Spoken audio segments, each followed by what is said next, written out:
going on, everybody? Thank you for joining us for another one of our convos. Joining us today is Mr. Ed Jurdi from Band of Heathens. So what's up to everybody? How you doing today?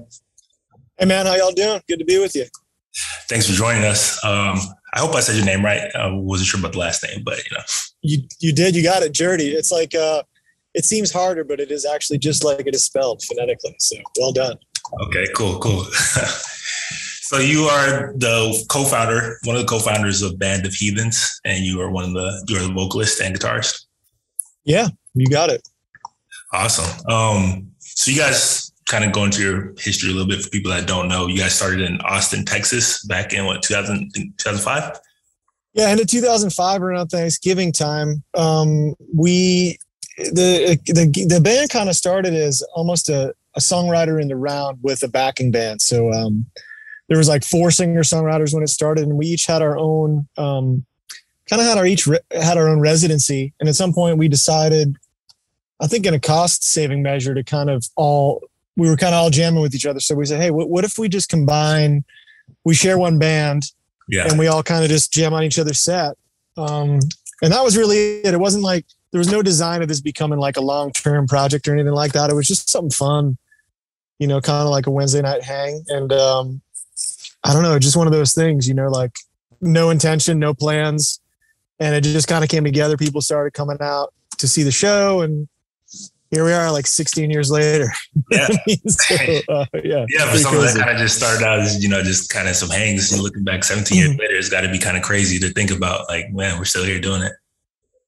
Yeah, I totally would have never thought it. I mean, I think the idea was that this was a fun thing to do on Wednesday nights. Like in Austin, it was a coveted thing to have a residency, and I think we were all pretty excited about that. And it was, we kind of had all planned on going on and doing our own solo projects from there. But fate stepped in, and other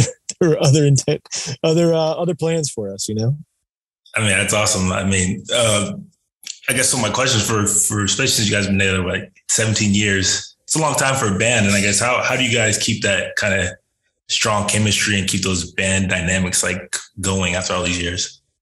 It's a great question, man. And if I had like a formula of an answer, I would give it to you. But I think we've just been really lucky in that, the people that have been in it have been all real true blue people, from myself and Gordy, the 2 founding members that are still in the band. We've always just had a good working relationship and a good, healthy respect for each other. That certainly doesn't mean that we agree all the time or things are always smooth, but I think we've always had kind of a common idea, common vision for the band in terms of how to present the music and get it across. And we've been fortunate enough to have other people that want to be in the band. I think that's a big part of it. I think wanting to be in a band and be in a collaborative situation and having an idea that, the sum of those parts are greater. You know what I mean? Being able to sacrifice yourself a little bit in terms of kind of chasing a kind of a larger common goal. I think that's really helped a lot, and again, I think we're just lucky in a measure as well too. Like we've just been like, we're lucky that the guys in the band, we all like each other and we get along, and we like playing music together and we like hanging out. Cause it's like, I played in other bands where that's not the case. And I have other friends in other bands where it's not the case. And it's just kind of like, it's their job and they kind of have to do it. But we're really, we're really lucky that's the case. Oh yeah. I mean, I've played sports pretty much my entire life. So having that kind of team dynamic and chemistry can be tough. You definitely need to have people that like being around each other, first of all, because I've been in situations where it's not always that, and it makes being successful very hard. Yeah, and I think a few of the guys in the band have had a good amount of experience playing sports and being involved in team endeavors. You know what I mean? So I think that kind of helps whenever you kind of know when to say stuff, when not to say stuff, when to give people space, when you need to kind of get in their face about stuff. But like I said, and playing sports and being on teams, it's like, it's always a different dynamic. And when you get the right group of people together, it's like, you want to try to hold on to that. That's what we've been able to do. So we're really fortunate with that. So how would you guys say, over the years, you guys probably maybe evolved the most musically? Man, it hasn't really stopped. I feel like it's been pretty, it's pretty consistent. I think we play less shows than we used to at one point in time. I think that's pretty common for most bands. Mm-hmm. But, honestly, we've kind of really been, we kind of have come along in a really interesting time in music. When we first started, bands were selling a lot of records. There was still kind of a recording industry and a music business, and people were still buying records and CDs and physical product. And we've kind of gone through this whole transition of like going from that to iTunes, where people were downloading and buying music, to now where people are streaming music, and people are kind of back to buying vinyl. And, within all that, like the live business has changed. New things have come along like Patreon, which is a pretty cool, sort of platform. So we've been doing a lot more kind of direct to our supporters work. It's always a new challenge, which is good. I think that's kept it interesting, and we've been able to take those challenges and find ways to kind of incorporate music into that, which is the thing that we love to do and that we're passionate about, Yeah, I mean, you said a lot of things that I definitely want to touch on here in a little bit. One last question I wanted to ask about the band is like kind of how you guys were two singer-songwriters each. So kind of how was the creative process when it comes to actually making a song? Does like he take maybe one song, or you take another song, or you kind of just come together? There's been a little bit of all of that, like sometimes we write everything together, and other times Cordy will have an idea and bring it in and we'll finish it together. And sometimes they're just his songs, and what we're doing, collaborating on, is how to make what he's written the best thing. And that goes for the band too. You know what I mean? It's not really just he and I working things out in a room. It's the band really kind of everyone bringing what they do to it and kind of contributing. Again, like that's what makes it a band. It's certainly like it's a pretty democratic operation, Yeah. All right. That's cool. And I guess, your genre, I guess you'd say Americana is just the general overall genre. How would you say how would you say the current state of it is now? And like, how would you say it's kind of evolved since when you first started getting into it? Well, I think both things. I mean, I think Americana, when we first started, I think we've always kind of considered ourselves a rock and roll band. And I think that's not really like represented as a genre so much anymore. So a lot of music of that ilk kind of gets swept into the Americana under the umbrella, which is great. And in the time that we've been kind of participating in that world, or kind of allied with that world, I mean, I think the profile of Americana has grown tremendously in the last 15 years, because again, like things get pushed smaller and smaller into little niches, and Americana has been a spot that's been just very open to welcoming a lot of different kinds of music too. You know what I mean? So it's like for everything from legacy artists, like guys like John Mellencamp and Bruce Springsteen and John Fogerty, to younger blues artists and younger country artists. It's a big top to be under. So yeah, it's a good place to be. Yeah, I think especially like Americana and alternative and stuff, I think those genres are kind of ahead of the curve when it came to streaming, because you guys mix so many different sounds and genres together already. And that's kind of where music is these days anyways, from hip hop to pop. Everything is a little bit of mix of everything these days. So I think Americana is perfectly primed for, an audience these days. Yeah, for sure. And I think it's interesting because I think that's the way everyone's always listened to music. You know what I mean? Like all my friends, everyone that I know that likes music, they listen to all, like, cause it's like, from the marketing and business side, it's always been about specific genres and like how to market to those music buyers. But it's like, I don't know, maybe probably same for you, but like everyone I know listens to hip hop. They listen to rock, they listen to country, they listen to singer-songwriter stuff. I mean, everyone listens to all different kinds of music that likes music, Yeah. I guess that also brings to my next point, like kind of how you guys said you made a transition over the years with Patreon into, going directly to to your fans and your supporters. I guess that's how's that transition been for you guys? And then like, do you think that kind of independent from the ground up is kind of the movement these days for bands and musicians? Well, it's interesting. Like we're at a time of like the most artistic freedom, insofar as like, there really aren't any gatekeepers anymore. Anyone can make a record, anyone can put a record out. But then, the challenge and the thing we've been lucky enough to find as an audience, Yeah.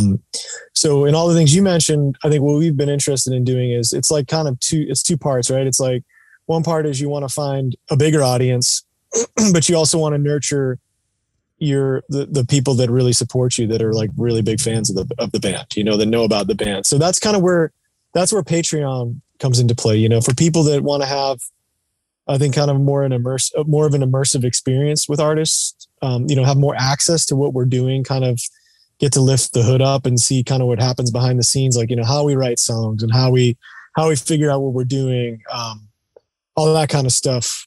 It's cool that we're able to do it, you know, and I think I do think the pandemic kind of put all that stuff into overdrive. You know what I mean? When we sort of found ourselves a couple years ago, no ability to tour, which is really kind of that's really where most bands make their money. It's like, okay, well, what are we going to do? Well, we put a live streaming show together, you know, called the Good Time Supper Club. And that really has kind of informed a lot of what we've been doing going forward. You know, everything from like Patreon was an outgrowth of us doing these live streams and kind of like finding there was a community of people that were coming every week to come watch the show, and they kind of started developing relationships with each other, you know what I mean, as well, which was really kind of unexpected and cool and rewarding. And then everything to like the most recent release we're putting out, which is a thing called Remote Transmissions Volume 1, was like, that was all due to our kind of like, I need to improvise and figure stuff out in the pandemic, you know. It's a record of collaborations that we were doing.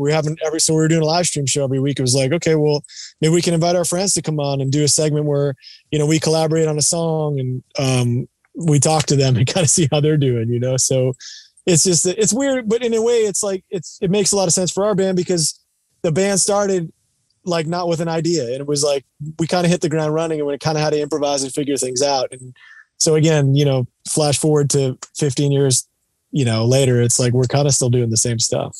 Yeah. I mean, I definitely checked out your Patreon and website and everything. I think you guys are kind of nailing it in that direct to your fans, building a community kind of way. Cause you guys offer like new song every month, I think. And then you also have your live streams, which we call Good Time Supper Club. Is that the name of it? Yep. Yeah. You got it. And I just think that was really cool. I think more and more artists are kind of starting to do that and trying to get to that, instead of going through the labels and trying to have them do everything for them. Just go directly to your fans and actually nurture that. And I think it makes like a lot more personal connection. And I don't know if you have had people like come up to you at shows and be like, hey, I was watching you guys on Patreon, or I saw a live stream, you know, and now I'm a huge fan. But I'm sure that that's happened, or it's going to happen here shortly.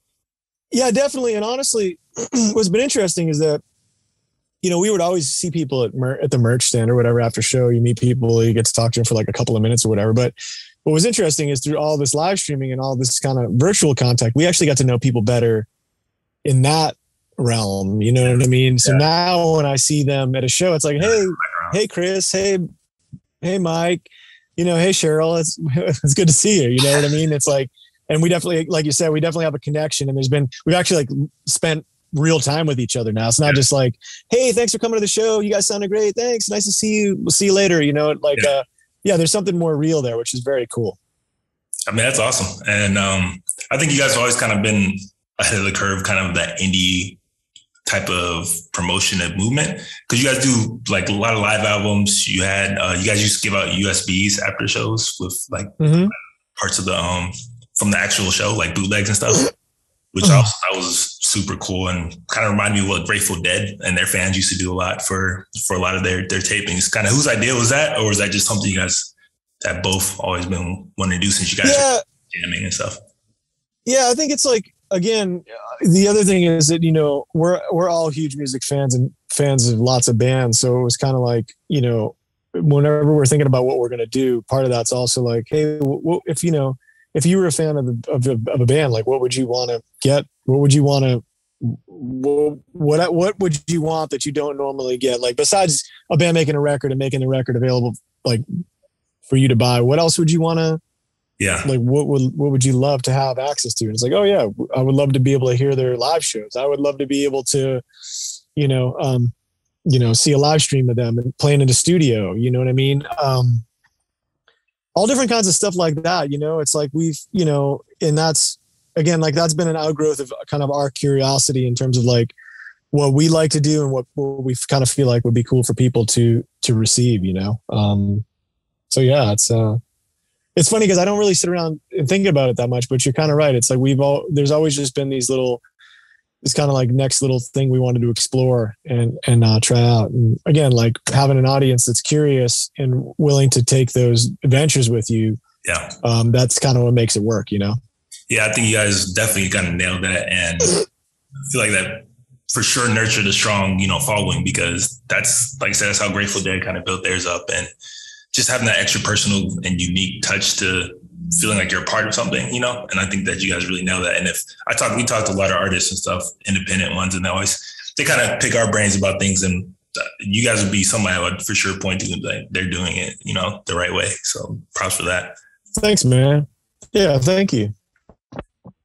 And I guess, you know, we kind of talked about the pandemic and COVID and everything. That would be my next question, is how had that, guys, affected you so much? You kind of touched on it a little bit already, moving online and everything, but how was that? What was the biggest impact other than not being able to play live?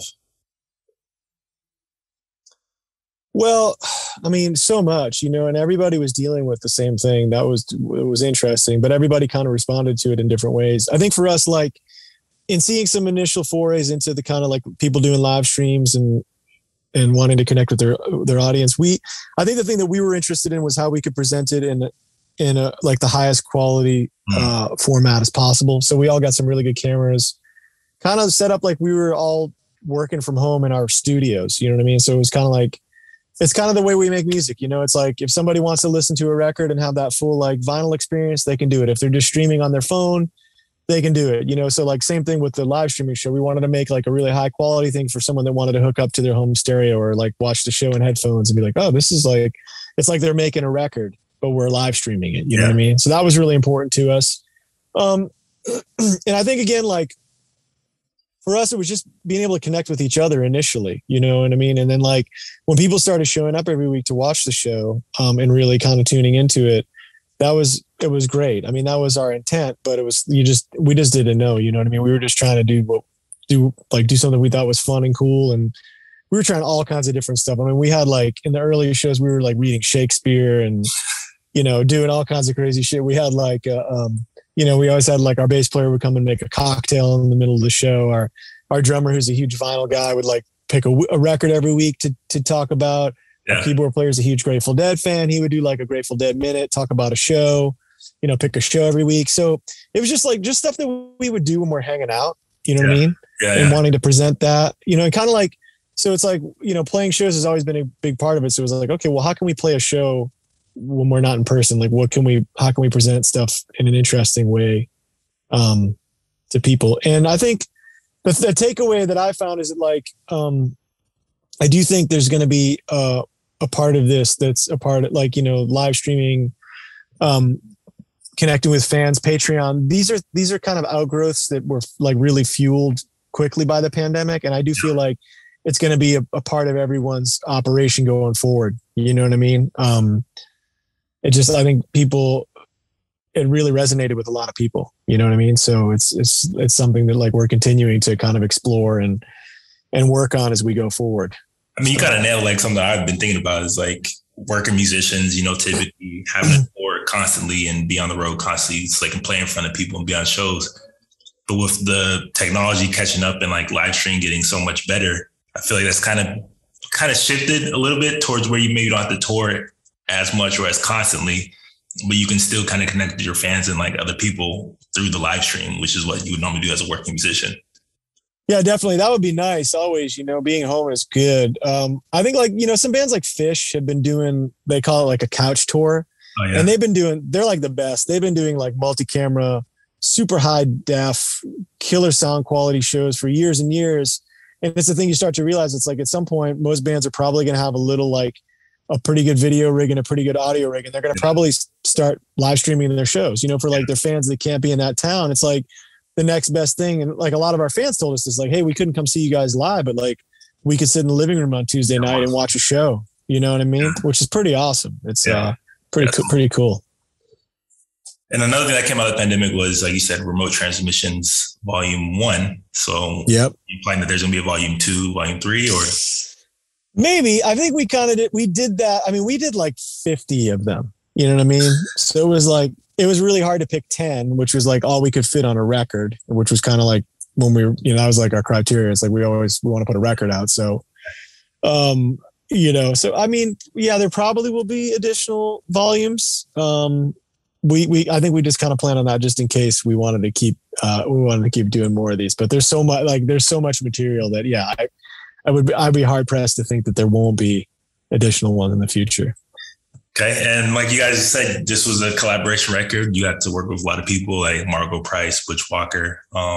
Yeah. You also did a cover of Papa Rosa Rolling Stone with Ray Wiley Hubbard, which is, well, that's kind of full circle for you guys because he produced your first album, right?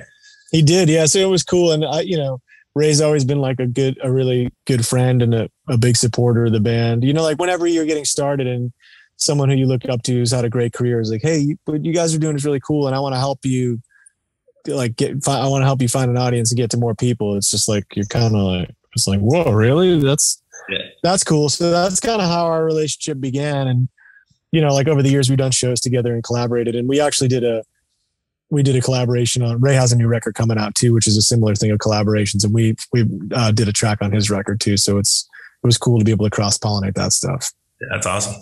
Do you guys have more covers on this project coming out here, or is that the only one? The remote transmission thing is all covers. So that's going to be coming out, I think, in a couple of weeks, the end of February. And then we've got another record almost done that we're going to start mixing here in the next few weeks.